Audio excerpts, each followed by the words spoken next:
LSU has dropped Brian Kelly out yesterday after that loss to Texas A&M, 49-25. So LSU dropping to 5-3 on the season.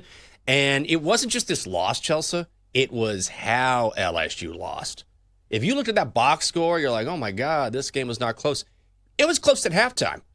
The Tigers led at halftime. And then A&M scores 35 consecutive points in the second half. When you lose like that in a night game at Death Valley and you're already under some heat, then I have to say this was surprising, but also not surprising. Right, because I think Brian Kelly had it coming, and we all knew it. Because here's the thing, like, he's just not a likable person from the jump.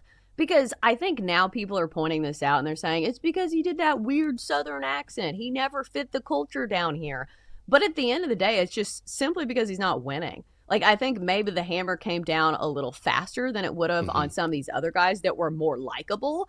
But, like, think about these great head coaches that they've had, and, like, I say great, but like they've won national championships. They're not guys that you think of as like the best X's and O's guys, but like Les Miles and Coach O won national championships, but still got shown the door. So I think LSU is just one of those programs that it's just your expectations every single season are so high that when you come in and you lose 3 SEC games, that's it. That's the extent of the patience when it comes to these blue blood programs. So it was a litany of things that I think caused Brian Kelly to get fired. But at the end of the day, you got to win the games. You just have to. And, it's interesting, coaches who are beloved just because they win, as opposed to coaches who are beloved because of who they are. Right. And Brian Kelly doesn't have that personality where you give him the benefit of the doubt because he's kind of warm and fuzzy. Like, Brian Kelly is an angry individual. He scares me. Every time I see him on the sideline, he's yelling at a referee or yelling at a member of the media. I'm like, God, this guy's a hothead, and terrifying. But when you're winning, that's okay. When you're not winning, it doesn't engender a lot of warm and fuzzies, and you don't give someone like that the benefit of the doubt, and you're gone quickly, and that's exactly what happened here. So,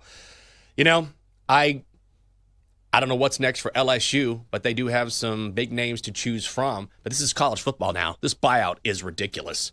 $53 million? They're negotiating it, reportedly. But if Brian Kelly wants to walk away with $53 million, he can. It's wild to me how much money they're willing to fork over to have this guy just out of there. When you think about it, because somebody had mentioned this and I thought it was like an interesting talking point was, would you rather fire your head coach or save all that money and, I don't know, buy yourself a new roster? But here's the thing with Les Miles is that his roster was supposedly good. Like, this was one of the preseason favorites to win the national championship. Remember when people were making a case for Garrett Nussmeier to win the Heisman? Yeah. So maybe the talent wasn't enough, but $53 million is certainly a lot, and especially in a year where now we have all these high-profile head coaching openings, they're going to have to compete. They're going to have to pay a boatload of money if they want to get the candidate they want. Yes, they are. I mean, A&M's on the hook for it. That's the irony here, is that A&M is still paying tens of millions of dollars to Jimbo Fisher. What was his buyout? Like 70-something million dollars. And then now you've got Brian Kelly, who's going to get at least $50 million, unless they negotiate it down. And who's responsible for that? Ultimately, in the end, Texas A&M. What do you think, Denton? I know you've been following this.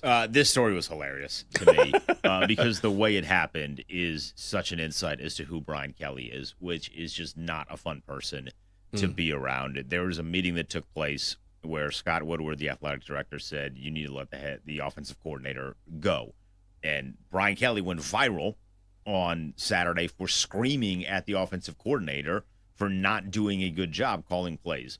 So the athletic director said, you got to let him go. And Brian Kelly said, if I have to fire him, I'm going to fire the offensive line coach as well. And that resulted in a screaming match between the two sides that literally led to Brian Kelly leaving the building. And then the decision was made that it's, in fact, Brian Kelly who is going to be fired. And Scott Woodward is on the hook for just an insane amount of money. And now LSU is going to look into him, too, because That's $54 million. We know his track record with Jimbo Fisher for $78 million. Scott Woodward has made 2 coaching hirings in football, his last 2 of them, and it's been on the hook now for $130 million in buyout money. Wow. That's great perspective. That makes me feel better about myself. No matter do you want to how slide bad in here? I am at I'm this so job. tired.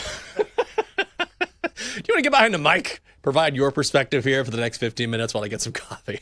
I will dunk on Brian Kelly whenever, it is necessary to dunk on Brian Kelly. He stinks. Well, here's what makes, I think, him very, very unlikable. He has a complete lack of accountability. It's never his fault, right? Like, he is the first to throw people under the bus. He's the first to scream at people. And I think that just makes him really unlikable. Like, if you lose a game, like, stand up and take it. Like, it's your fault. You're the head man in charge. That's why they're paying you a boatload of money. And here is the other, like, kind of interesting revenge angle in this game is that when Brian Kelly first got to town at LSU, he fired the longtime strength coach at LSU that everybody liked. So this strength coach now works for Texas A&M. And I was like, oh, that's kind of an interesting side angle. But they were asking the players about it at Texas A&M. They're like, yeah, we knew this was a big game for him. So clearly it was some sort of motivational angle. And it was nice to see, he kind of got the last laugh in this because this is what happens when you fire likable guys and you just kind of build up this standard of like, hey, I'm going to do everything so people hate me, including not take accountability. I'm going to fire all the likable people and try to fake the worst Southern accent you've ever heard. So, I don't think anybody's like sad for Brian Kelly right now, except for maybe his family. Well, it's hard. Look, passion is passion. And when you lose something you're passionate about, it hurts. No question. And also, it helps a lot when you're getting more than $50 million. In addition to the money you've already made. And be like, this is so bad. You know what I want to do until I figure out what I want to do again? I just want to go sit on an island for a few years. Maybe I'll do that. In fact, I can do that. That sounds great to me. All of a sudden your face is red just because of the sun, not because you're angry all the time. That's what Brian Kelly should do. Start yelling at the sun. Yeah. God, it's hot! The forecast said 98. It's freaking 102. Like, Brian, hey, you're on a beach. Just relax. You're on a beach. I said pina colada, not margarita. Take this back. Like, imagine waiting on him. Like, No, I wonder if thanks. he's like this in other walks of life, because I understand, like, being a head coach in college football for one of these programs is an immense amount of pressure. So, like, I don't know if he's only like this when he's coaching football or if he's like this all the time. But here's the thing. I do think somebody's going to take him. Like, there is some program that'll probably take him, including, like, I'm one of those bottom feeder people. Like, I went to NC State. Like, we had him. Great. Yeah, we'll take him. So I don't know if they'll have to pay his buyout. I think a lot of it will be if he wants to go coach somewhere else. But yeah, I don't think anybody was shedding tears over the weekend. Hey, I like your attitude. I'm a college football bottom feeder. I'll take Ryan Kelly, his second cousin, who has a college football fantasy team, and he's really talented. We'll take him. We'll take anybody.